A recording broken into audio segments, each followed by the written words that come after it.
그 동아시아 사람들을 묘사할 때 루리디우스라고 하는 라틴어를 써서 묘사를 했어요. 근데 그 뜻이 창백한 노란색이거든요. 왜 위에 고위도 지역에서는 피부색이 짙은 사람이 별로 없냐면, 짙으면 에너지의 낭비죠. 자원의 낭비입니다.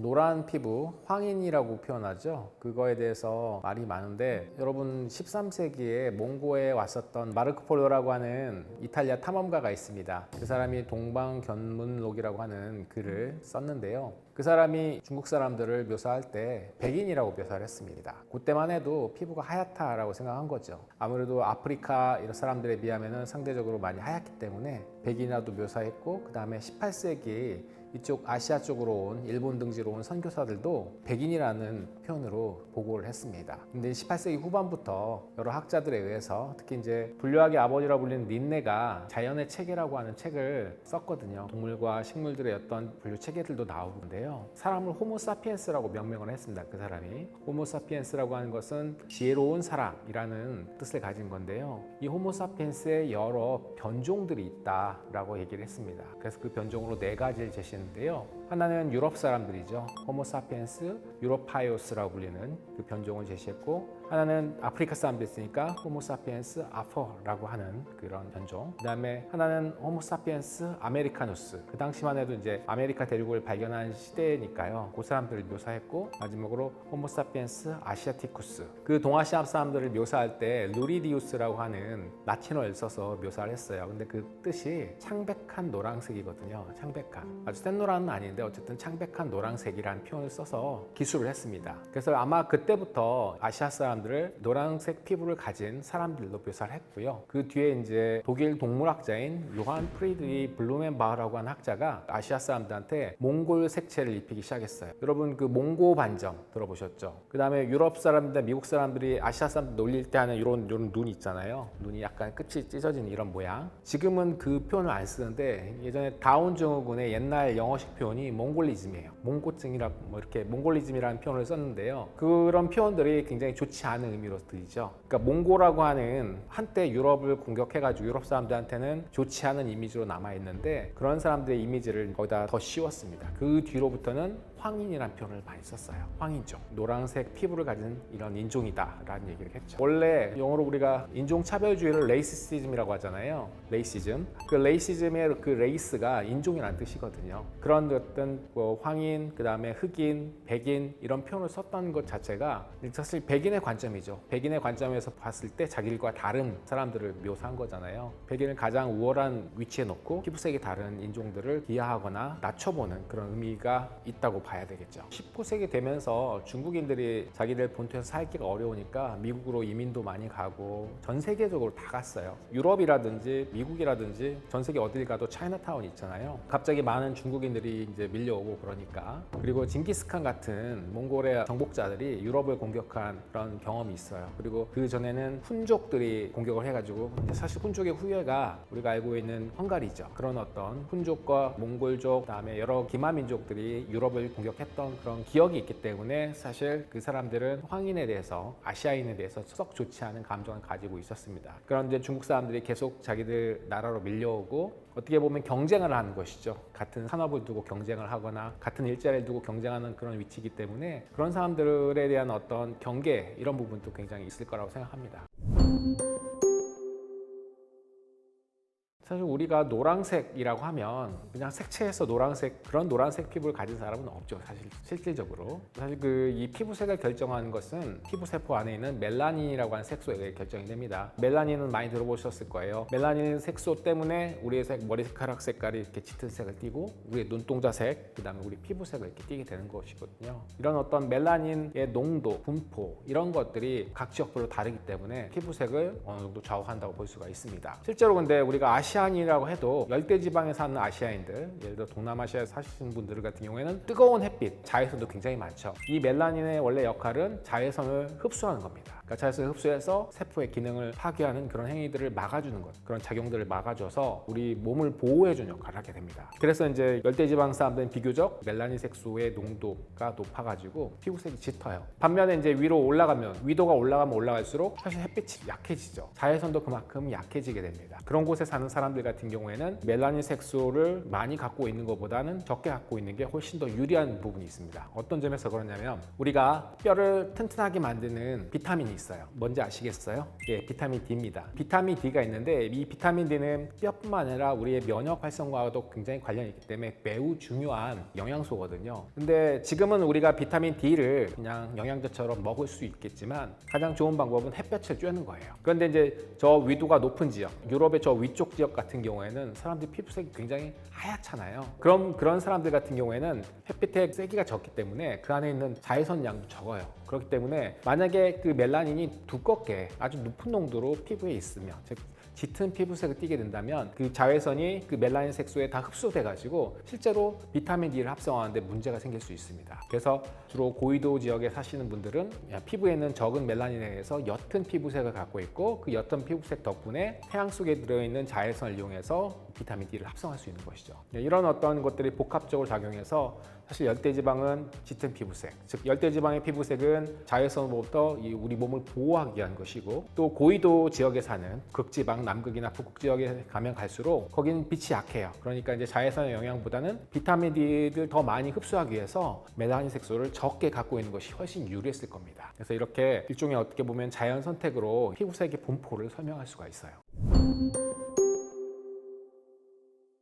그건 여러 가지로 설명할 수가 있습니다. 일단 인종에 관련된 얘기를 좀 해볼 필요가 있어요. 인종이 백인, 황인, 흑인 뭐 이렇게 나눠진다고 얘기를 할 수 있고 그렇게 생각하는 사람들이 많죠. 하지만 인종은 우리가 사회적으로 결정한 그런 말들인 것 같아요. 우리 황인종이라고 불리는 사람들 중에서도 말씀하신 것처럼 굉장히 피부색이 하얀 사람부터 굉장히 좀 짙은 사람까지 다양한 게 분포하고 있고요. 인종이 이렇게 구분되는 것은 그들 사이에 어떤 유전적 교류가 그렇게 활발하지 않기 때문에 그래요. 근데 한국 같은 경우에도 단일 민족이라고 하지만 사실은 예를 들어 저 북방계, 몽골계라든지 아니면 중국의 한족이라든지 일본에 있던 원주민들, 그 다음에 저 동남아시아에 있었던 남방계라든지 이런 어떤 이주민들에 의해서 굉장히 여러 국가, 여러 민족의 유전자가 섞여 있다고 보면 됩니다. 그렇기 때문에 우리 한반도에 사는 한국인 내에서도 피부색부터 해가지고 형태가 굉장히 다양하게 존재할 수밖에 없는 것이죠. 그래서 그런 얘기를 합니다. 인종이라고 하는 것은 사실 우리가 사회적으로 이렇게 결정을 한 거지 생물학적으로 인종이라고 하는 개념 자체는 의미가 없다라고 과학자들은 주장합니다. 왜?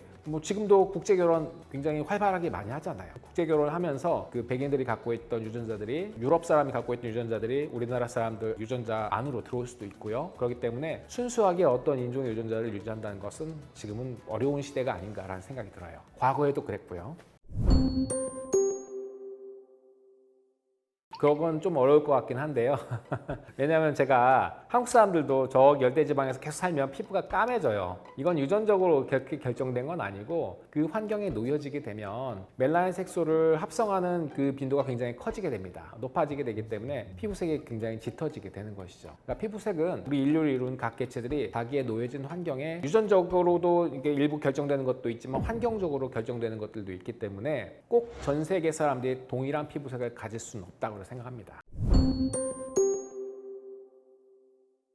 일단 잘못 알고 계신 사항을 정정할 필요가 있는데 예전에 오존층이 이렇게 구멍이 났다는 얘기는 들어보셨을 거예요. 오존층은 오존이라고 하는 분자들, 우리 지표에 있으면 오존은 오염물질이에요. 사실은 너무 산화 능력이 강하기 때문에 우리를 손상시키죠. 노화시키고. 그런데 이제 이게 성층권 정도에 있으면은 자외선이 딱 들어오다가 그 오존층을 만나게 되면 자외선을 굉장히 약화시키는 역할을 합니다. 그 오존층 덕분에 약화시킨 자외선이 오기 때문에 우리가 평소 낮에 활동을 할 수 있는 것이고요. 그런데 이제 한때 냉장고나 에어컨의 안쪽을 차갑게 만드는 목적으로 냉매가 있습니다. 이 냉매를 기화시켰다, 액화시켰다 하면서 하는 게 있는데 그때 썼던 CFC라고 하는 염화 불염화 탄소라고 불리는 어떤 물질이 있어요. 이 CFC를 많이 썼었습니다. 근데 이게 냉장고라든지 뭐 에어컨 보게 되면 슬슬 새잖아요.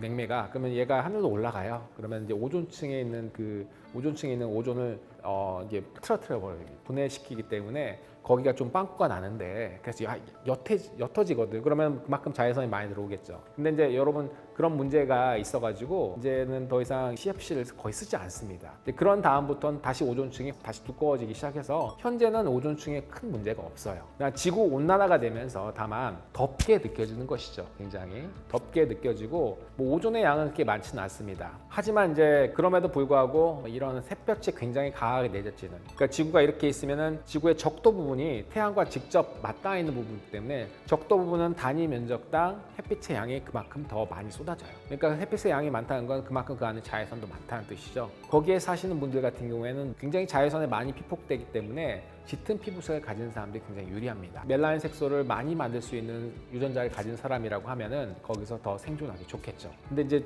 제가 아까도 말씀드린 것처럼 고위도 지역에 가면 햇빛이 옆으로 비스듬히 비치게 돼요. 햇빛의 양도 적어지고 따라서 자외선의 양도 적어지기 때문에 거기서는 그렇게 멜라닌 색소가 중요하지 않습니다. 그리고 이제 진화에서는 우리가 맞교환이라는 표현이 있어요. 트레이드 오프라고 하는 표현이 있는데 뭘 하나를 얻으면 뭘 하나를 내놓아야 돼요. 자, 멜라닌 색소가 많으면 좋겠다라고 생각을 하지만 항상 좋은 건 아니거든요. 멜라닌 색소를 많이 만들 필요 없는 상황에서 멜라닌 색소를 많이 만들면 일종의 자원의 낭비가 됩니다. 그 자원을 다른 데 써야 되겠죠. 이건 마치 뭐랑 비슷하냐면 우리가 심해나 동굴에 사는 생물들이 눈이 없어요. 눈 없는 생물들 들어보신 적 있을 겁니다. 걔들한테 눈이라는 건 필요가 없는 주제죠. 있으면 뭐 좋지 않을까라고 얼핏 생각할 수 있겠지만 눈은 그걸 만들고 유지하는데 굉장히 많은 에너지가 들어가요. 그러니까 그 에너지를 다른 곳에 쓰는 것이죠. 마찬가지입니다. 제가 아까 피부색이 짙은 사람들 적도 지역에 있지만 왜 위에 고위도 지역에서는 피부색이 짙은 사람이 별로 없냐면 짙으면 에너지의 낭비죠. 자원의 낭비입니다. 거기에다가 이 짙게 되면은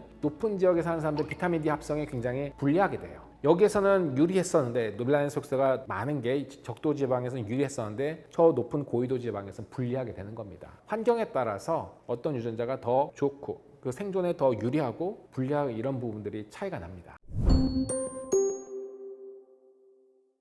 그런 부분이 있습니다. 이 포유동물, 포유류의 가장 중요한 특징 중에 하나는 젖을 먹여 새끼를 키우는 건데 또 다른 포유류의 특징 중에 털이 있어요. 근데 우리 그 영장류 중에 특히 사람은 털을 거의 다 잃어버렸거든요. 그러니까 이 털이라고 하는 것들이 있으면 털 안에 사실 그 멜라닌 색소들이 있습니다. 그러니까 토끼들도 보게 되면 얼룩덜룩하고 잿빛을 띠기도 하고 그러는데요. 그런 애들 같은 경우에는 그 털이 흡수를 하기 때문에 피부색과는 큰 영향이 없어요. 물론 걔들도 피부를 보게 되면 그 털색과 비례하긴 해요. 없다고 얘기는 할 수는 없습니다. 뭐 북극여우 같은 애들 하얗잖아요, 그죠? 얘네들은 굳이 멜라닌 색소가 필요 없는 거죠. 그리고 털 중에 흰토끼 같은 경우에는 돌연변이에요. 사람 중에서도 백색증이라고 하는 우리가 알비노라고 하죠. 이런 사람들이 있습니다. 그 사람들은 멜라닌 색소를 합성하는 과정에 문제가 생긴 돌연변이를 가진 사람들이거든요. 그런 사람들 같은 경우에는 어디에 살든지 상관없이 돌연변이가 생기거든요. 그런 사람들은 보통 이 열대지방에 살게 되면 피부에 화상을 입고 피부암에 잘 걸려요. 그래서 생존하기가 굉장히 어렵습니다. 다시 토끼 얘기로 넘어가서 그 돌연변이 토끼들 잘 보게 되면 모든 털이 하얗고요. 그 다음에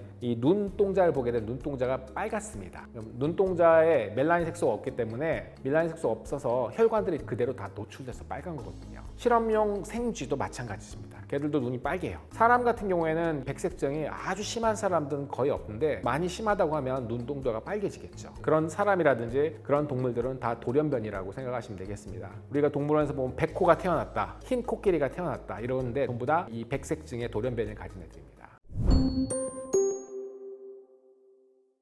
인종이라고 하는 것은 그렇게 단순하지가 않아요. 그리고 요즘 인종, 레이스라고 불리는 것은 결국은 사회적인 구성체라고 생각하시면 됩니다. 다만 이제 형태적으로 조금 구분되기 때문에 그거를 보는데 그런 형태적인 구분 자체도 그러니까 생물학적인 어떤 기반이 돼 있지 않습니다. 인종이라고 하는 것은 생물학적인 기반과 별로 상관이 없어요. 사회적으로 결정되는 거기 때문에요. 이 인종 때문에 인종이라는 것이 서로 구분되고 그러면서 인종차별주의 같은 어떤 문제점도 생길 수가 있습니다. 인종을 구분하는 것은 그렇게 큰 의미는 없다. 생물학적 배경을 가지고 있지 않고 인종을 구분하는 것은 그렇게 큰 의미가 없고 차별주의적인 결과만 초래한다라는 것이 이제 저의 생각입니다. 이 지구라는 별에서 여러 인종들이 서로 다 같이 어울려가면서 잘 살았으면 좋겠습니다.